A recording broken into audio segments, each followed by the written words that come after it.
काम टालना एक ऐसी आदत है जो हमारे जीवन में हमारी सफलता को बाधित करता है। और तो और ये कई बार हमारे जीवन में इतना असर डालता है कि हमारा पूरा जीवन ही तबाह हो जाता है। प्रतिदिन छोटे छोटे कामों को टालने से ये एक दिन इतना बड़ा पहाड़ बन जाता है कि इसे करना ही मुश्किल हो जाता है। तो आज हम इस बौद्ध कहानी के माध्यम से 3 यौगिक उपायों के बारे में जानने वाले हैं, जिसको हम अपने जीवन में अपनाकर काम टालने की आदत या आलस्य से छुटकारा पा सकते हैं। एक बार आलस्य से परेशान एक व्यक्ति उसके गांव के बाहर कुटिया बनाकर रहने वाले बौद्ध भिक्षुक के पास आता है और उस बौद्ध भिक्षुक से कहता है, मुनिवर, मैं आलस्य से बहुत परेशान हूँ। इस आलस्य ने मेरी पूरी ज़िंदगी तबाह कर दी है। मैं इस आलस्य की वजह से अपने जीवन में वो सारी चीज़ें हासिल नहीं कर पा रहा जिसके बारे में मैं दिन रात सोचता रहता हूँ। कृपया आप मुझे इस आलस्य से छुटकारा पाने का उपाय बताएं। उस आलसी व्यक्ति की बातों को सुनकर बौद्ध भिक्षुक ने कहा, शिष्य, आज मैं तुम्हें एक कहानी सुनाता हूँ, जिसको सुनने के बाद तुम ये समझ पाओगे कि कोई भी काम कैसे पहाड़ बन जाता है और यह हमारे जीवन को कैसे प्रभावित करता है। एक गांव में एक बहुत बड़ा व्यापारी रहता था। उसकी एक दुकान थी। उसके परिवार में उसके केवल 2 बेटे ही थे। व्यापारी प्रतिदिन होने वाले व्यापार का पूरा हिसाब एक रजिस्टर में रोज लिख लेता था, ताकि भविष्य में कोई समस्या ना आए। वह अपने दोनों बेटों को अपने व्यापार के बारे में रोज थोड़ा थोड़ा बताता रहता, ताकि उसके बेटे व्यापार करना अच्छी तरह से सीख जाए। व्यापारी रोज अपने दोनों बेटों को अपने व्यापार के बारे में सिखाता तो ज़रूर था, लेकिन उसके बेटे कितना सीख पाए यह वे पता नहीं कर पा रहे थे। इसके लिए व्यापारी ने अपने दोनों बेटों का परीक्षा लेने के बारे में सोचा। व्यापारी ने अपने दोनों बेटों को अपने पास बुलाया और उनसे कहा, मैं दुकान में रोज़ शाम को 2 लकड़ी रख दिया करूँगा। तुम दोनों को रोज़ एक एक लकड़ी खुद उठाकर घर लेकर आना है। दोनों ने ऐसा करने के लिए हाँ कह दिया। अगले दिन शाम को दोनों ने दुकान में 2 लकड़ियाँ रखी हुई देखा। पहले बेटे ने तो एक लकड़ी उठाया और उसे घर लेते चल गया, लेकिन दूसरे ने सोचा कि मेरा बड़ा भाई कितना मूर्ख है, एक ही लकड़ी को हिलंगते हुए ले गया। मैं तो कल एक और रखा हुआ मिलेगा तो दोनों को एक साथ ले जाऊंगा। और वह खाली हाथ ही घर चला गया। अगले दिन फिर 2 लकड़ी रख दी गई।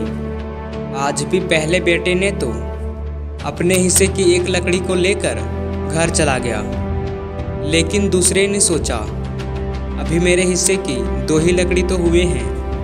ऐसा करता हूँ, आज भी आराम से खाली हाथ घर चला जाता हूँ। जब कुछ और लकड़ियाँ इकट्ठी हो जाएगी तब उन्हें एक साथ में घर ले जाऊँगा। अब तो रोज़ ही ऐसा होने लगा। रोज़ दोनों के लिए एक एक लकड़ी रख दी जाती। पहला बेटा तो अपने हिस्से की लकड़ी लेकर घर चला जाता, लेकिन दूसरा बेटा यही सोचता कि कुछ और लकड़ियाँ हो जाए तो फिर उन्हें एक साथ में घर ले जाऊँगा। एक दिन व्यापारी ने दोनों से कहा, अब लकड़ी रखते हुए मुझे काफ़ी दिन हो चुके हैं। मैं कल शाम को देखूँगा कि तुम दोनों रोज़ लकड़ियाँ घर ले आ पाए हो या नहीं। जिसने सभी लकड़ियाँ सही क्रम में घर पर रख दी होंगी उन्हें मैं दुकान का मालिक बना दूँगा। अब अगले दिन पहला बेटा तो बहुत खुश था कि आज भी उसे केवल एक लकड़ी ही घर लेकर आना है। उसने सोचा घर पहुंचकर सभी लकड़ियों को क्रम में सही से लगा देगा, लेकिन दूसरा बेटा परेशान हो गया। शाम हुई तो पहला बेटा तो आराम से एक लकड़ी लेकर घर चला गया, लेकिन दूसरे बेटे ने देखा कि लकड़ियों का तो बहुत बड़ा ढेर बन गया है। इतनी सारी लकड़ियों को वह एक साथ घर लेकर कैसे जाएगा। लेकिन उसने सोचा कि यदि वह ऐसा नहीं कर पाएगा तो वह दुकान का मालिक ना बन पाएगा। अब उसने सभी लकड़ियों का एक बहुत बड़ा गट्ठर बनाया और उन्हें उठाकर दुकान के बाहर निकला। लकड़ियों की बोझ से वह लड़खड़ा रहा था। 2 कदम और चलने पर वह पसीना पसीना हो गया, लेकिन दुकान का मालिक बनने के बारे में सोचकर वह 2 कदम और आगे बढ़ा। लेकिन इतनी सारी लकड़ियों का वजन सहन ना कर सकने के कारण वह वहीं गिर गया और उन लकड़ियों के गट्ठर के नीचे दब गया। तभी वह व्यापारी उसके पास आया और बोला, मूर्ख, तुझे जो इतना सरल काम मैंने करने को दिया, तूने तो उसे भी पहाड़ बना दिया।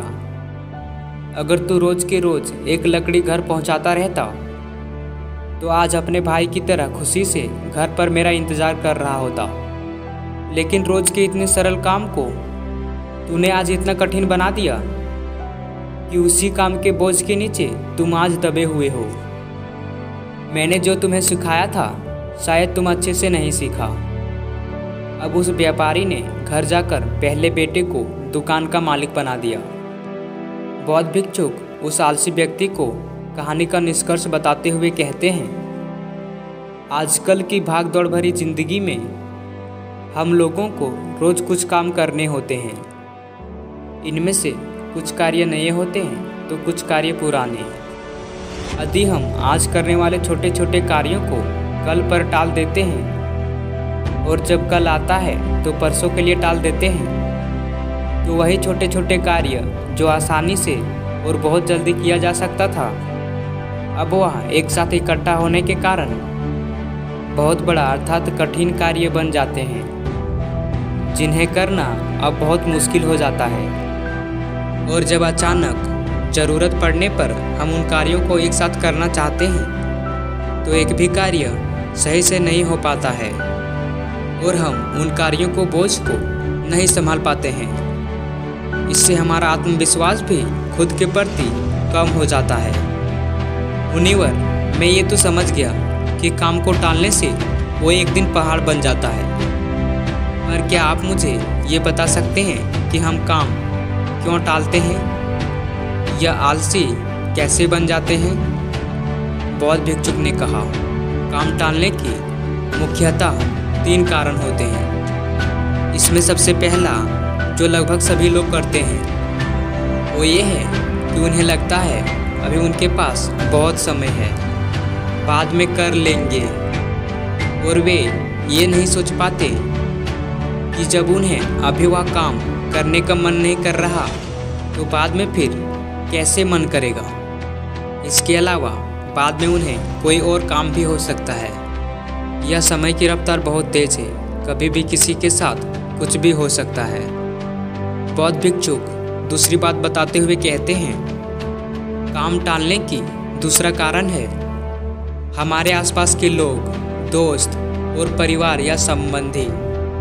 अक्सर जब हम कोई कार्य कर रहे होते हैं तो कोई न कोई गप्पे मारने या हमें बाधित करने आ ही जाते हैं और हमारे काम में कमियां निकालने लगते हैं और हम भी उनकी बातों में आ जाते हैं और अपना काम छोड़कर गप्पे मारने लगते हैं। जो कार्य हम कर रहे हैं उस कार्य के प्रति प्रोत्साहन ना मिलना। जब हम कोई कार्य पूरी मेहनत से करते हैं पर उसका परिणाम बेहतर नहीं मिलता तो हमारा उत्साह उस काम के प्रति कम हो जाता है और हम वह काम छोड़ देते हैं।